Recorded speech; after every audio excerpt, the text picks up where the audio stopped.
अस्सलामुअलैकुम। Straight talk में खुश आमदीद। आपके साथ मैं हूँ आयशा बख्श। सुप्रीम कोर्ट ने इंतखाबात अज खुद नोटिस केस के फैसले में 90 रोज में पंजाब और KPK में इलेक्शन करवाने का हुक्म दे दिया है। फैसले में कहा गया है कि खैबर पख्तूनख्वा में गवर्नर के हुक्म पर असेंबली तहलील हुई है तो गवर्नर इलेक्शन की तारीख दें, जबकि पंजाब में सदर मुमलिकत को इलेक्शन कमीशन से मुशावरत करके इलेक्शन की तारीख देने का हुक्म दिया गया है।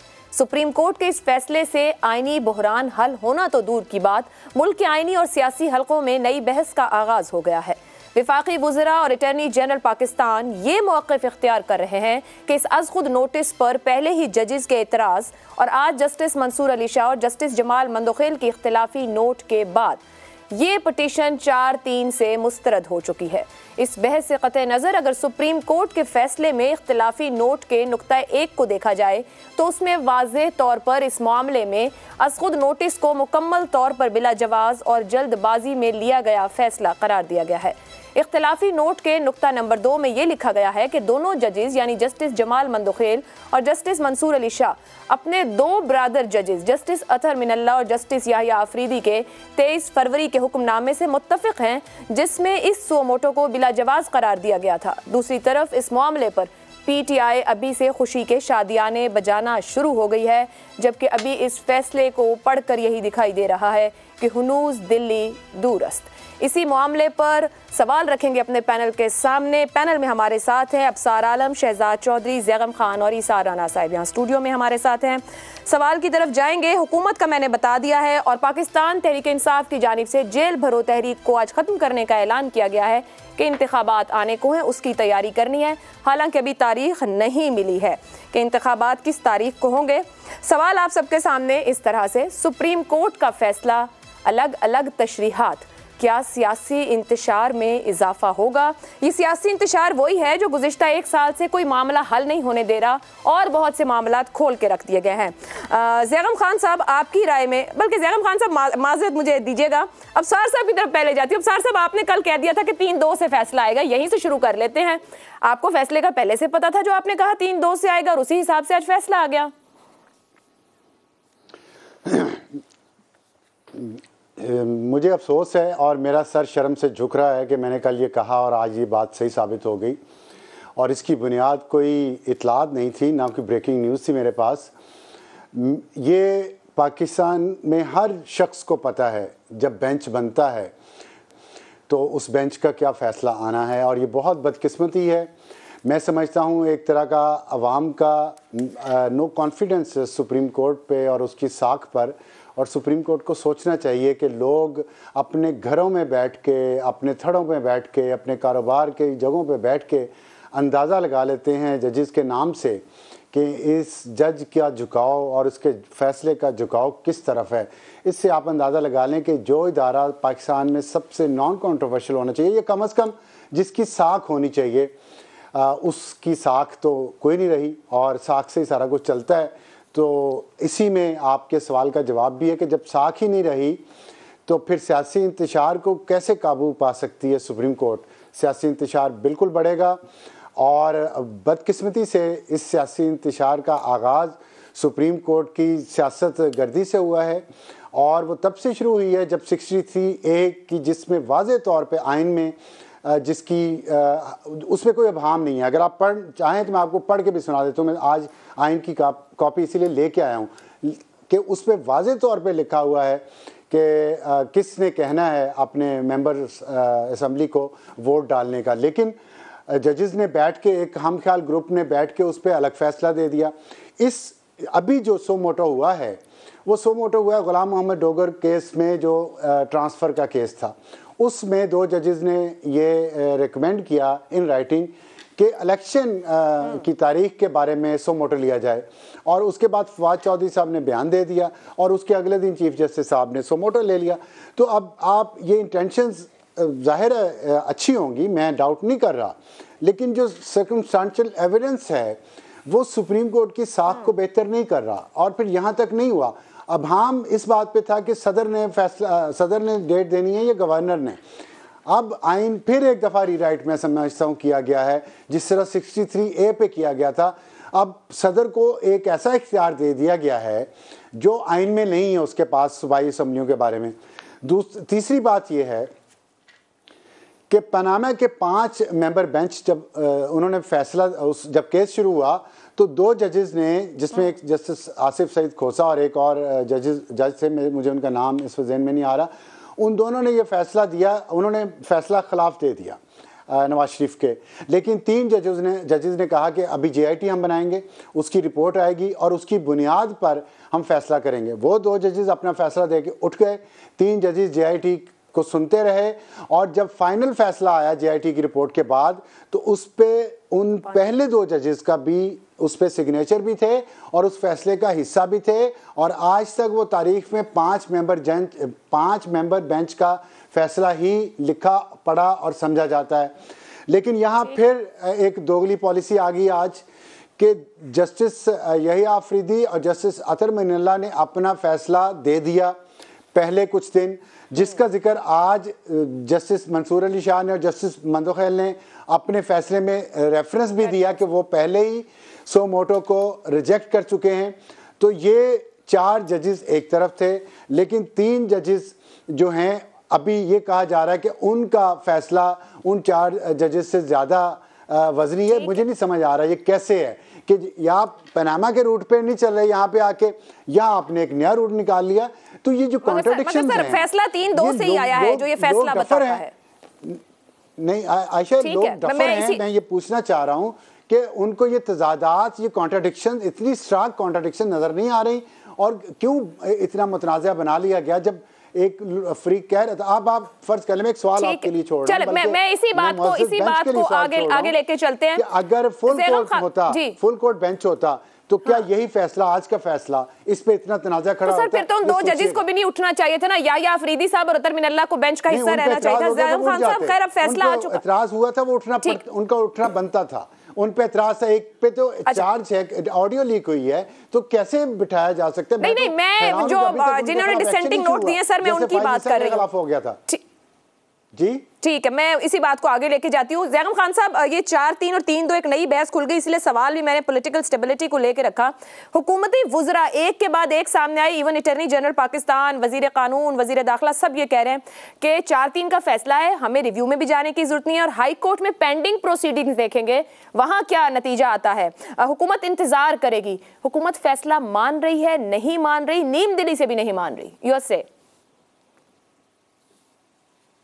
हुकूमत फैसले की एक अपनी तशरीह कर रही है और बड़ी दिलचस्प तशरीह कर रही है और उस तशरीह में कुछ ना कुछ वज़न मौजूद है और ये तशरीह ये दिखा रही है कि जो एक सियासी इंतशार था जो आपने पूछा, जो 2016 से चल रहा है, उसमें आहिस्ता आहिस्ता अदालती इंतशार का भी इजाफा हुआ है और इस फैसले के बाद उस अदालती इंतशार का जो टेम्परेचर है वो भी बहुत ज़्यादा बढ़ गया है।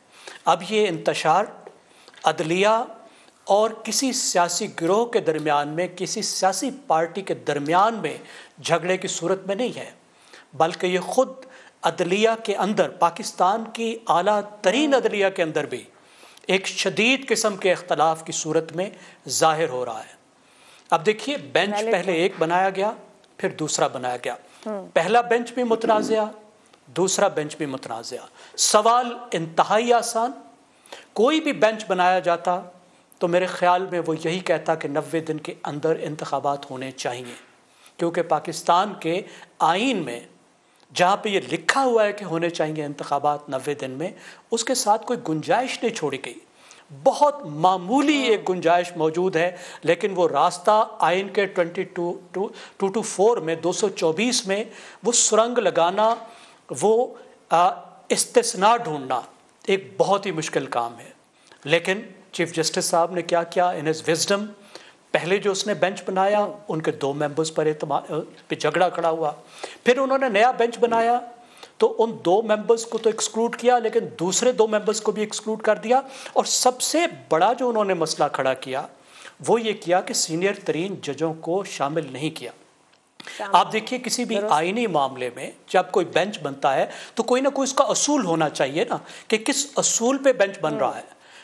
सुप्रीम कोर्ट तो पूरे पाकिस्तान को असूल सिखाती है तो उसके अपने असूल कहाँ हैं?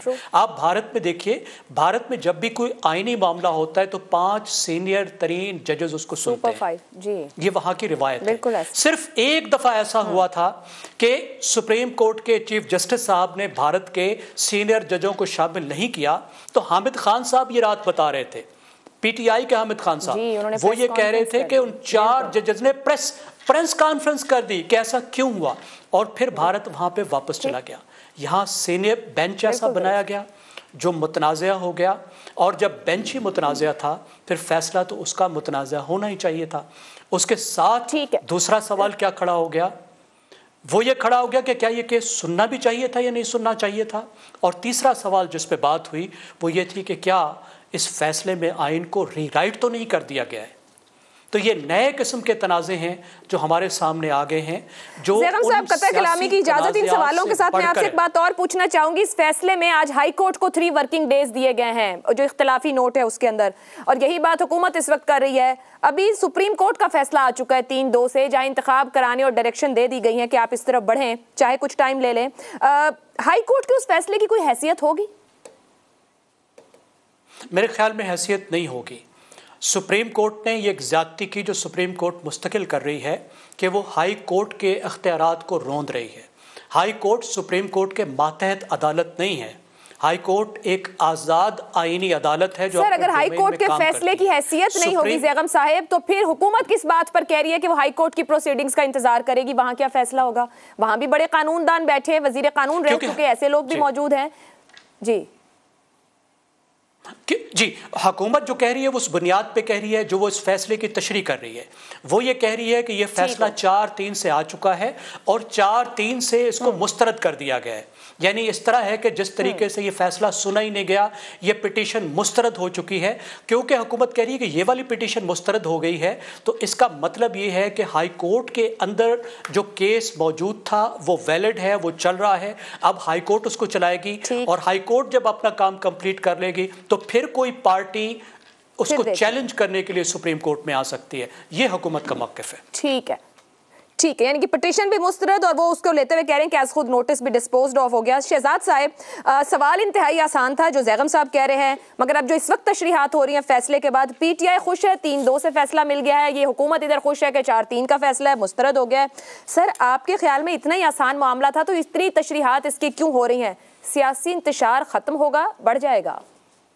अच्छा, एक तो पिटीशन मुस्तरद होने का मैं समझ नहीं पाया कि अज खुद नोटिस लिया गया, और बेशक इसके बारे में कोई पिटीशन भी शायद होगी सुप्रीम कोर्ट में या किसी हाई कोर्ट्स में। हाई कोर्ट में तो डेफ श्योर लिया है जिसका जिक्र हो रहा है, लेकिन मुझे नहीं मालूम कि कोई सुप्रीम कोर्ट में भी पिटीशन एग्जिस्ट करती थी। बहरहाल अज खुद नोटिस के ऊपर एक फैसला हुआ। बारहा कहा जा रहा है कि 3-2, 4-3, 5-4। मेरी ज़रा मदद फरमाइए, मुझे बताइए कि क्या 2 फैसले निकले हैं या एक ही फैसला आया है सुप्रीम कोर्ट का आज? अगर तो एक ही फैसला है, एक ही फैसला आया है 3-2 से जो बता रहा है। हाँ, 3-2 हो, 4-3 हो, 5-4 हो, उससे मसला नहीं है। जो ऑर्डर है, जो कोर्ट ऑर्डर है, वो क्या कहता है? 90 दिन में इलेक्शन होना चाहिए। सदर पाकिस्तान की जो डेट है रेफरेंस टू पंजाब, वो बिल्कुल ठीक है, जायज़ है, कानूनी है। की जो डेट है वो रिवोक कर दी गई, और उसके बाद उनसे कहा गया कि वो इलेक्शन कमीशन उनसे मुशावरत करके इलेक्शन अनाउंस करे। बिल्कुल बेहतरीन। मेरे ख्याल में तो जो कानूनी और आईनी काम है वो तो बिल्कुल परफेक्टली वैसे ही हुआ। अगर एक बहुत ही, जिसे कहते हैं कि फरिश्ता सीरत इस वक्त बेंच होता जो कि हर एक को एक्सेप्टेबल होता, तो और आइन के दायरे में रह के फैसले करता, तो कम से कम मेरी नज़र के अंदर इसी किस्म के फैसले उसको करने चाहिए थे। हाँ, अगर बहुत बोल्ड होता, जिसको हम जुडिशल कू कह देते, जिसे हम कहते हैं कि जुडिशली हमारे ऊपर एक जुडिशल मार्शल लॉ लागू कर दिया गया, तो उस सूरत में वो ये होता, वो ये कहते हैं कि हाँ, ना सिर्फ ये कि आप प्रोविंशियल असेंबलीज के इलेक्शन कराएंगे, आप नेशनल असेंबली के भी इलेक्शन उसी दिन करवाएंगे। वो ये कहते हैं कि आइंदा कोई भी जो आपकी इलेक्शन डेट्स हैं, जो इलेक्शन जो टर्म ऑफ गवर्नमेंट है, उसको छेड़ने के बाद या जब इलेक्शन ड्यू होते हैं उसको किसी भी सवाल में नहीं ला पाएगा। वो इस किस्म का कोई जोर लगा देते तो फिर मैं कहता जुडिशल को हो गया, जुडिशल मार्शल लॉ आ गया, लोग ये कहते और मैं भी साथ उनके मिलकर ये कहता। ऐसा तो नहीं हुआ। उन्होंने वो फैसले दिए जो आईनी है, जो कानूनी है, जो किताब में लिखे हैं, उसके मुताबिक फैसले दिए।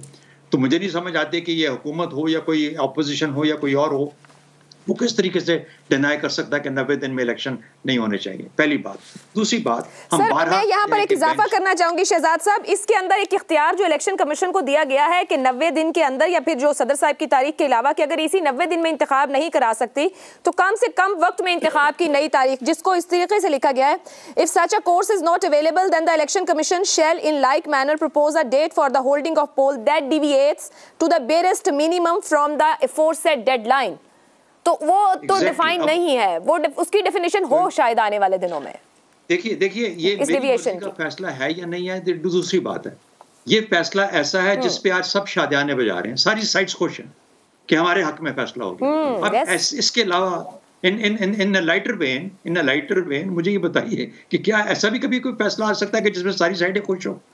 तो बहरहाल उसको इस तरफ छोड़ते हैं। फिर बहरहाल हम बेंच के बारे में बात कर रहे हैं कि बेंच ऐसा। अमेरिकी सुप्रीम कोर्ट की मिसाल ले लीजिए, वहां प्रोग्रेसिव जजेस हैं और कंजर्वेटिव जजेस हैं, बड़े क्लियर वाज़ेह तौर पर पॉलिटिकल लिंकेजेस और पॉलिटिकल लिंकेजेस हैं। अगर दो जज ऐसा तरह इकट्ठे हो जाए, उनके आगे कोई केस जाएगा, अगर वो प्रोग्रेसिव होंगे, पैसा प्रोग्रेसिवली उनकी लिंक के मुताबिक आएगा, और अगर कंजर्वेटिव जजेस होंगे तो उनका फैसला उनके मुताबिक आएगा। कोई वहां पर ये सवाल नहीं उठाता कि ये तो दाड़क देखें जी, ये तो मैनिपुलेट किया गया बेंच को और दो आदमियों के आगे ऐसे। वजह ये है कि वहां पे 6 जनवरी 2021 होती है, कांग्रेस पे हमला होता है। इससे पहले कि जिस दिन बाइडेन ने 20 जनवरी को लेना है, कांग्रेस पे हमला होता है। वो मसला कांग्रेस में जाता है, कांग्रेस स्पेशल प्रोसिक्यूटर अपॉइंट करती है, वो स्पेशल प्रोसिक्यूटर रिपोर्ट करता है कांग्रेस को, वो सुप्रीम कोर्ट में नहीं आता।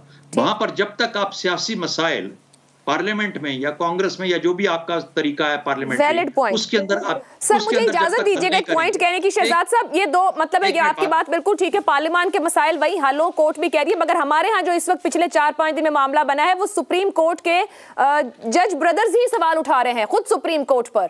आज खुद नोटिस की बुनियाद से लेके बेंच कॉन्स्टिट्यूट होने तक ये सवाल कोई बाहर से नहीं उठा रहा, ये अदालत के अंदर से तमाम सवालात उठे हैं जो मुस्तकिल पिछले हफ्ते से उठ रहे हैं। बिल्कुल ठीक है, उठने चाहिए, बड़ी अच्छी बात है। वो जजेस हैं, उनका काम है, वो अपने पॉइंट्स रेज करेंगे, और बाकी जजेस का काम है, उस बेंच का काम है कि उनको सेटिस्फाई करे। इंटरनली जब वो बैठेंगे, बात करेंगे आपस में। देखिए आफ्टर ऑल इस 3-2 के अंदर भी तो 2 जज ऐसे थे ना जिन्होंने इस फैसले के खिलाफ अपनी ओपिनियन दी। अगर वो 3 भी दे सकते थे, वो 4 भी दे सकते थे।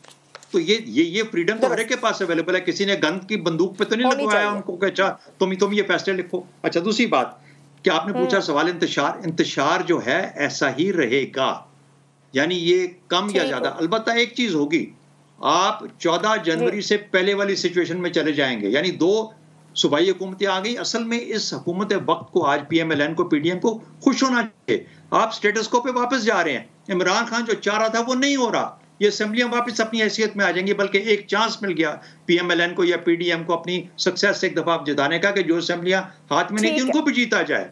इससे बेहतर मुस्तकबिल आपको अक्टूबर तक कम से कम, मुस्तकबिल अक्टूबर तक कम से कम और कहाँ मिलेगा? तो मेरे हिसाब से तो मैं तो कोई और कहाँ नेगेटिविटी अब अक्टूबर तक क्या होना है ये भी एक सवाल है। मैं जी ठीक है इसार साहब, अभी तारीख वैसे नहीं मिली है, खुश सारे अपनी अपनी जगह किसी किसी हद तक हो रहे हैं, और PTI तो इतनी खुश हुई कि जो तहरीक शुरू की थी जेल भलो तहरीक, वो उन्होंने आज उसको बंद करके कहा कि हमारा मकसद अचीव हो गया है। क्या वाकई मकसद अचीव हो गया है? आप समझ रहे इंतशार बढ़ेगा, कोई इस्तेहकाम होगा? देखें, इमरान खान साहब ने तो शाह महमूद कुरैशी साहब से कोई पुराना बदला चुका है, उनको धक्का दे के उनको गिरफ्तार करा के कुछ महीने के लिए अंदर करा के मुड़ के तहरीक बंद कर दी। वो को मेरा लगता है कोई पुराना हिसाब था वो तो उन्होंने चुका दिया। लेकिन जो आज फैसला आया है और ये आया है कि भाई 90 दिन में इलेक्शन कराएं, और जो अभी आप शहजाद साहब से बात कर रही थी इलेक्शन कमीशन के हवाले से, तो उन्हें कहा गया कि भाई अगर थोड़े से दिन आगे पीछे हो जाएं तो कर लें, लेकिन आपने इलेक्शन कराने। डेफिनेटली इस फैसले से बहुत सारे ऐसे लोग जो इलेक्शन नहीं कराना चाह रहे थे उनकी वेड़ियों में वटे पै गए। अच्छा। उन्होंने तो लगा कि भाई काम मुक गया। अभी जो फार्मूला मुसलसल सुबह से चल रहा है ना, वो ये कि 2 जजों ने तो सो मोटो एक्शन को गलत करार दे दिया था। अगर ये फार्मूला मान ले तो वो जो 2 जज जिन्होंने सो मोटो एक्शन को दुरुस्त करार दिया था तो फिर उन्हें भी शामिल कर लें। जो तुसी ए बंदे का शामिल करने ने तो वो भी कर लें। 2 जजों ने तो ये भी कहा था कि सो मोटो लेना चाहिए, तो इसका मतलब है कि अगर ये फार्मूला कर लें तो फिर वही 5-9 का फैसला आ जाता है। तो ये तो हो गई गिनती की बात, 5-4 का। वो आप जब मैं तो आप बोलती है ना तो मैं थोड़ा सा वो हो जाता हूँ, प्रेशर में आ जाता हूँ, अंडर प्रेशर हो जाता हूँ। तो दूसरी चीज़ ये है कि 2 जज हो, 1 जज हो, 3 जज हो, सवाल ये है कि क्या हमने अपनी मर्जी के फैसलों को ही आईन और कानून मानना है? दुरुस्त। क्या सुप्रीम कोर्ट, मैं कहता हूं गलत फैसला है, मैं कहता हूं जी वो 3 जज जो थे उनकी इंटेंशन कुछ और थी, क्या उनके फैसले से कौम को आइन के हवाले से एक तशरीह मिल रही है या नहीं मिल रही? क्या तशरीह मिल गई है? डेफिनेटली। अगर वो ये कहते हैं कि आइन कह रहा है कि 90 दिन में इलेक्शन कराएं, तो और क्या चाहिए आपको? फिर तो सभी पे शुरू से कह रहे हैं कि इलेक्शन 90 दिन में होने चाहिए। रोला का है, किस चीज का झगड़ा है? अभी भी ये सारे कह रहे हैं, सभी कह रहे हैं। एक मिनट, क्या कहते हैं मुर्शिद, मैं 1 मिनट जरा अपनी बात कर लूं। वैसे ही मैं तो आपको पीर मान गया हूं कल से, जब से 2-3 का आपने वो फिगर दिया है। मैं तो अभी आपके पास चारों को कोई फालशाल भी आपसे निकलवा दूं। लेकिन ये है कि जब आप 2-3 का कह रहे थे तो तब मैं भी कह रहा था कि जो 2 जज बेंच छोड़ के गए हैं वो अगर ना जाते तो आज ये 2-3 का फैसला ना होता, ये 4-3 का फैसला हो जाता। एक जज जिसने दलाइल ही नहीं सुने, एक जज जिसने प्रोसीडिंग का हिस्सा नहीं बना, वो कैसे फैसला दे सकता है? ठीक है। और दूसरी बात ये मैम, मैं आखिरी बात, आपने ब्रेक की तरफ जाना है, मैं ये सब ये कह रहा हूं कि क्या कभी ये कौम किसी बनने लगेगी? क्या इस कौम को किसी जगह कोई बंदा उंगली पकड़ के इस अंधेरी गली से निकालेगा? वो तलाश उस बंदे की, ठीक, कौम भी तलाश कर रही है। अब वो हमने वो जो आखिरी बंदा था ना, वो किसी भी रियासत का आखिरी बंदा जो होता है ना, जो आइन की तशरीह के वाले से, वो चीफ जस्टिस होता है। ठीक हो गया, ठीक है। हम इतने इस मुआशरे के ऊपर मुझे सलाम है कि हम इतना आज़ाद मुआशरा है कि हम अपने चीफ जस्टिस की नीयत पे भी शक कर सकते हैं। चीफ जस्टिस को हम साहब किसी की नीयत पर शक नहीं, और आप बार-बार ये तनाज़े या मुतनाज़े की बात करते, बात नहीं। सुप्रीम कोर्ट सबसे ज्यादा सुपीरियर है और बेस्ट जजेस वहां पर मौजूद हैं। अगर कोर्ट सुपीरियर हो, लेकिन सर इंट्रोस्पेक्शन और अकाउंटेबिलिटी की जरूरत सबको होती है, चाहे इंडिविजुअल्स हो या इदारे हो। कोर्ट सुपीरियर है तो एक खातून चीफ जस्टिस और जजेस का नाम लेके ये कैसे कह सकती है कि बेईमान है? सर फिर तो अभी हम ये शुरू कर दे कौन नाम लेके क्या कर सकता है, तो पिछले 10 साल की कहानी उठाएं, फैसिलिटी देंगे और फिर आप ये बिल्कुल आपका सवाल जायज है, बिल्कुल नहीं मिलेगी। वो चंद लोग हैं जो ट्रेनिंग के नीचे सब करते हैं। तो एक खातून कैसे जजों के नाम लेके कह सकती है कि ये सब बेईमान है? सर कोई भी नहीं कह सकता, ना कहना चाहिए। मैं यही तब कह रही हूँ कि हम सब सवाल एक तरफ रखते हैं, सुप्रीम कोर्ट के अंदर से जो आवाजें आई हैं, सुप्रीम कोर्ट को उस पर तवज्जो करने की जरूरत है। एक ब्रेक लेते हैं, ब्रेक से वापस आएंगे तो मामला आगे बढ़ते हुए इलेक्शन कमीशन कुछ मुस्तैद हुआ है, कुछ जिम्मेदारी का एहसास हुआ है, क्या कुछ करने को है, इस ब्रेक के बाद। स्ट्रेट टॉक में एक बार फिर खुशामदीद। बहुत देर की मेहरबान आते आते इलेक्शन कमीशन ने सूबाई इंतखाबात की तैयारियां शुरू कर दी। जराए के मुताबिक मुमकिना तौर पर इंतखाबात की तारीख ईद उल फितर के बाद हो सकती है और इंतखाबी शेड्यूल 54 दिनों पर मुहित होगा, जबकि इदारों के अदम ताउन की सूरत में इलेक्शन कमीशन आर्टिकल 220 का सहारा लेगा। सवाल तो यह है कि इलेक्शन कमीशन ने पहले ही आर्टिकल 220 का सहारा क्यों नहीं लिया? आर्टिकल 220 विफाकी और सूबाई इदारों को पाबंद करता है कि इलेक्शन कमीशन को इंतखाबात के लिए मुआवनत फराहम की जाए। वाज़ेह रहे कि सुप्रीम कोर्ट ने भी आज अपने फैसले में आर्टिकल 220 का जिक्र किया है, जबकि इंतखाबात की हतमी तारीख के लिए इलेक्शन कमीशन के अरकान की सदर मुमलिकत से मुलाकातें भी मुतवक्के हैं। यूँ ऐसा दिखाई दे रहा है कि इलेक्शन कमीशन सुप्रीम कोर्ट के फैसले पर मिनो अन अमल करने की तैयारियां कर रहा है। आप सबके लिए सवाल, आर्टिकल 220 खजाना, अदलिया और फौज का इनकार, क्या अब इलेक्शन कमीशन इन इदारों से मुआवनत हासिल करने में कामयाब हो जाएगा? शहजाद चौधरी साहब, आर्टिकल 220 पहले भी वहां था, आज जिक्र कर दिया गया है और अब खुद ये खबर भी आ रही कि इलेक्शन कमीशन आर्टिकल 220 के जरिए आगे बढ़ सकता है। तो सर ये तो पहले भी वही थी, पहले क्यों नहीं हुई और अब कैसे हो जाएगी? देखिए, इलेक्शन कमीशन ने उस वक्त मुशावरत की, डेट देने से पहले डेट नहीं दी और मुशावरत का अमल शुरू कर दिया इन तमाम लोगों से कि अगर हम आपसे मदद मांगें, मेरी के अंदर जो मैं समझ पाया हूँ, और जाहिर है कि वहाँ पर जो जवाब मिला वो उन्होंने उसका इजहार कर दिया कोर्ट्स के अंदर भी जाके, सुप्रीम कोर्ट के अंदर भी और हाई कोर्ट के अंदर भी, जिसकी बुनियाद पे फिर ये मौका मिला और ये इंतशार पैदा हुआ, जिसकी वजह से आज हम सुप्रीम कोर्ट के फैसले के इंतज़ार में बैठे और उसको डिस्कस कर रहे हैं। ये मामला वहाँ तक आते ही ना, अगर इलेक्शन कमीशन या बाकी जो झैली इदारे हैं या वो जो इदारे जिन्होंने मदद प्रोवाइड करनी है या इलेक्शन कमीशन और गवर्नर साहिबान मिलके इस मसले को पहले ही हल कर चुके होते। जब फैसला हो जाता है कि इलेक्शन करने हैं और फलानी तारीख को करने हैं, तो फिर मेरा अपना ख्याल ये है कि फिर बाकी पाबंद हो जाते हैं कानून के नीचे, आइन के नीचे, कि उसको तमाम किस्म की सहूलत और मदद मुयसर की जाए। जब आपने इलेक्शन की डेट डिटर्मिन करने के लिए मुशावरत करनी है, और जिसमें शायद ये भी सवालात फिर उठना शुरू हो जाएं कि आप इलेक्शन करवाना चाहते भी हैं या वाकई में उनको डिले करना चाहते हैं। मिसाल के तौर पे केपी में सवाल पैदा हुआ और कहा गया कि वहाँ पर इस वक्त दहशतगर्दी या सिक्योरिटी की सिचुएशन ऐसी है कि जो कि वहाँ का जो गवर्नर साहिबान या बाकी लोग, चीफ मिनिस्टर साहब ने भी वहाँ पे इसका जिक्र किया कि हम शायद इलेक्शन नहीं करवा पाएंगे। अब ये इंटरिम गवर्नमेंट्स हैं, इंटरिम गवर्नमेंट्स बेशक इलेक्शन कमीशन की मर्जी से आई और दोनों तरफ के कॉम्बिनेशन से सिवाय केपी के अंदर नहीं आ पाई। तो अगर इस किस्म का मसला पैदा हो रहा था तो इस किस्म की जो फीडबैक थी उसको किसी ना किसी शक्ल में इलेक्शन कमीशन को भी डील करना चाहिए था, जो कि जाहिर है कि वो उन्होंने अपने तौर पे नहीं किया और जो कहा गया उसको मनवान कबूल कर लिया गवर्नमेंट्स की तरफ से और गवर्नर साहिबान की तरफ से। तो मेरा अपना ख्याल ये है कि सब फरार का रास्ता इख्तियार कर रहे थे, आज वो फरार का रास्ता बंद हो गया, इलेक्शन करने पड़ जाएंगे, करने होंगे। लेकिन मैंने कहा इसमें खतरे वाली कोई बात नहीं है, आप सिर्फ 14 जनवरी से पहले वाली सिचुएशन में पहुंच जाएंगे, जो कि इस हुकूमत और जो हमारा इस वक्त निज़ाम है उसके बिल्कुल फेवर में जाती है। बल्कि अगर किसी को नुकसान हो रहा है तो इमरान खान के बड़े मकसद को, जिसमें वो सेंटर में इलेक्शन चाह रहा था, वो अभी भी नहीं होंगे, वो फिर भी जाके अक्टूबर में होंगे। आज फैसला होता अगर सुप्रीम कोर्ट का कि एक ही दिन में नेशनल और प्रोविंशियल इलेक्शन होने चाहिए या करने पड़ेंगे, और 90 दिन के अंदर ना सही लेकिन उसको किसी ना किसी हद तक लीवे दिया गया, उसके अंदर फैसला किया जाए और फलाने को हम डायरेक्ट करते हैं कि वो फैसला जल्द किया जाए, तो फिर क्या होता? तो फिर हम एक और मोड़ पे बैठे होते और हम कुछ और बात कर रहे होते। तो मेरा अपना ख्याल ये है कि अब सबके ऊपर एक जिम्मेदारी आ गई है, इलेक्शन कमीशन का जो मकसद है, जो उसका पर्पस है, उसको सपोर्ट किया जाए। जब फैसला तारीख का हो जाएगा तो बाकी हर चीज अपनी जगह पे बैठना शुरू हो जाएगी, अपनी जगह पे बैठ। अब फैसला साज इलेक्शन कमीशन है ज़ैगम खान साहब, लेकिन मसला अभी भी एक तारीख का है और किसी हद तक की मोहलत भी है इस फैसले के अंदर तारीख को लेकर। आपके ख्याल में क्या किसी एक पार्टी को फायदा हो रहा है, जो जिस पॉइंट के ऊपर शहजाद साहब बात कर रहे हैं, और क्या इदारों की तरफ से जो ताउन नहीं था वो इतना स्मूथ रहेगा कि अब फौरन से यस हो जाएगी?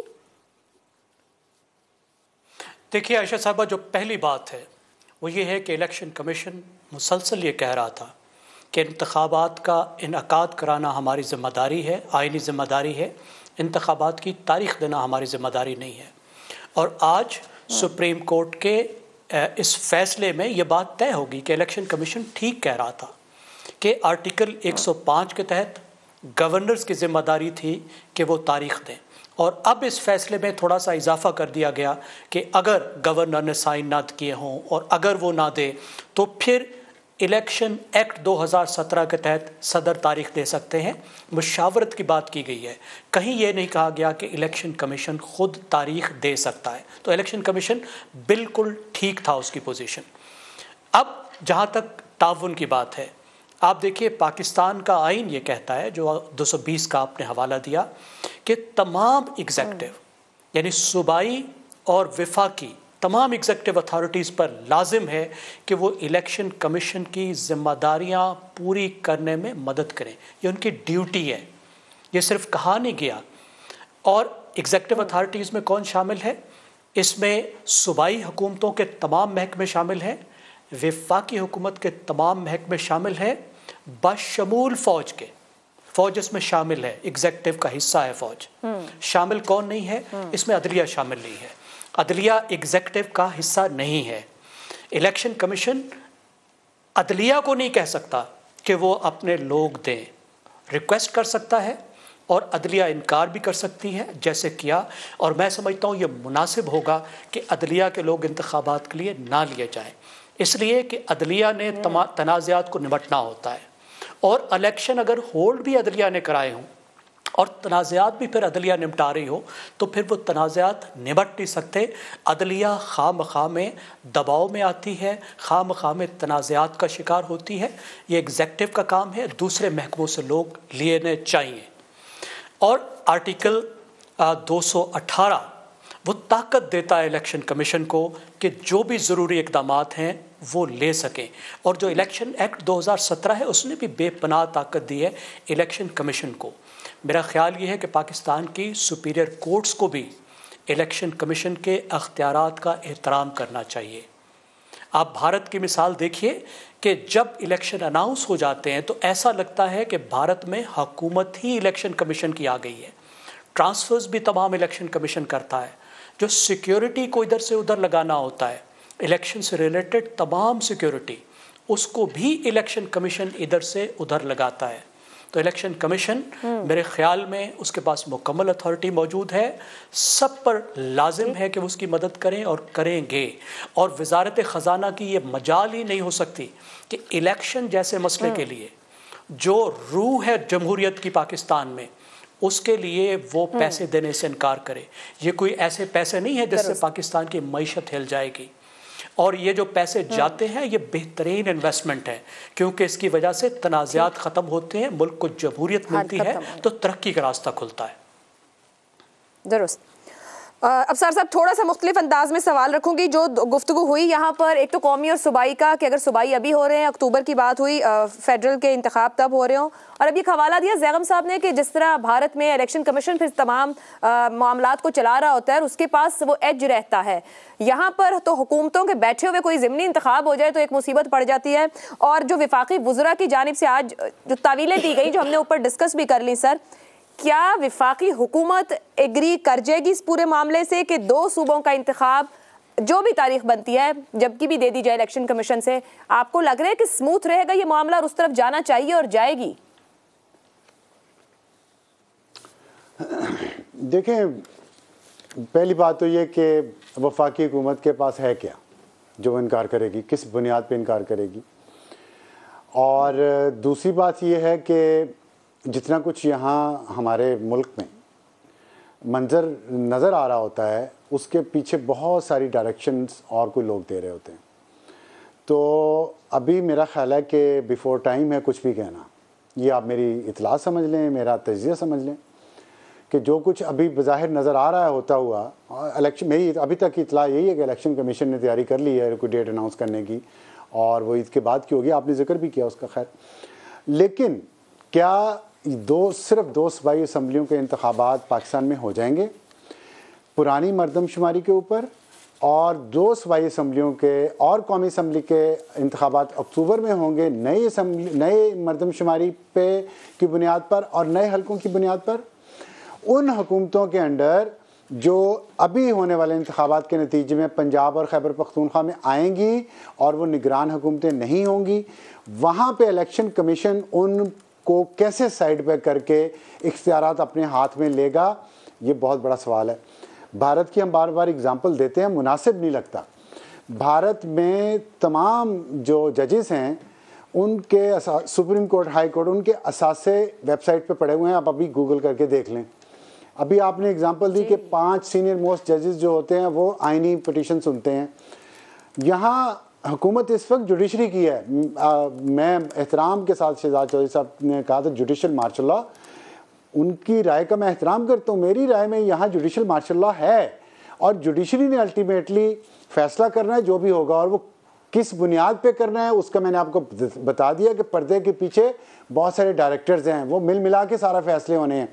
लेकिन जिस तरह काजी फायज ईसा पे, और दूसरी मिसाल दी शहजाद चौधरी साहब ने, अमेरिका की बहुत अच्छी मिसाल है कि वहाँ जजेस अपने कार्ड शो करते हैं, टेबल पे रखते हैं, ट्रांसपेरेंट हैं जजेस। वहाँ के जजेस दोगली पॉलिसी नहीं अपनाते कि सामने नारे मारते रहें कि जी हम बड़े गैर जानिबदार हैं, हम आइन के मुहाफिज हैं, हम ये हैं, लेकिन अंदर से सियासी जमातों से हर एक का ताल्लुक हो। एक ही तो ऑडियो लीक भी आ गई है एक सियासी जमात के सरबराह से बात करते हुए जज साहब के, और वो केस उनकी कोर्ट में लगा भी उसके बाद। इसी तरह मैं समझता हूँ कि उन जज साहब को डिक्लेयर करना चाहिए पाकिस्तान में कि मैं इस सियासी जमात के सपोर्ट करता हूँ, मैं प्रोग्रेसिव हूँ या कंजर्वेटिव हूँ। दूसरी सियासी जमातों तो सुप्रीम कोर्ट को खुद अपने इसको देखने की जरूरत है। जी बिल्कुल बिल्कुल देखने की जरूरत है, और वो कर दे डिक्लेयर। मैं इस बात पे ज्यादा मुतमईन और खुश होऊंगा अगर सुप्रीम कोर्ट के तमाम मुअज़्ज़िज़ जजेस जो हैं वो अपनी सियासी वाबस्तगियां जाहिर करें। ये ना हो कि वो फ़ोन कॉल्स पे तो मामला तय कर रहे हों और सामने आके मुझे और आपको लेक्चर दें। और काजी फायज ईसा साहब वाहिद वो जज हैं जिन्होंने अपने असासे डिक्लेयर किए हैं पाकिस्तान में, किसी और जज ने नहीं किए। यहाँ क्यों नहीं हो रहे?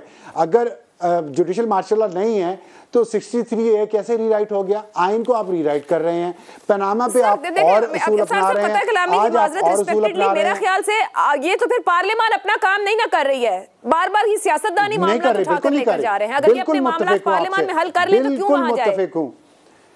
बिल्कुल ठीक कह रही हैं आप, और पार्लियामेंट को शर्म करनी चाहिए थोड़ी सी। मैं तो ये कहूंगा कि वो अगर नहीं काम करना तो घर जाके बैठे माल कमाएं अपना, और बिजनेस जो करते रहते हैं पार्लियामेंटेरियंस को करनी चाहिए, सियासी जमातों और उनकी लीडरशिप को करनी चाहिए, बिल्कुल करनी चाहिए। और अगर उनके अंदर इतना हौसला नहीं है स्टैंड लेने का तो फिर घर जाएं, अवाम के वोट लेके अवाम को इस तरह बेइज्जत ना करवाएं कि 3 लोग इस मुल्क में अपने आप को अकले कुल समझते हैं। वो एक सुकरात है, एक अरस्तु है और एक प्लेटो है, और वो कह देते हैं कि ये आइन ऐसे नहीं है, ये आइन ऐसे है, और हम सब भेड़ बकरियों की तरह उनकी बात मान लें। ये नहीं चलेगा। फिर पार्लियामेंट को लपेटे साइड पे करें, और पार्लियामेंट नहीं, पार्लियामेंट क्यों लपेटे सर? लोग एहसास करें और सही लोगों को चूज करें वोट देते हुए।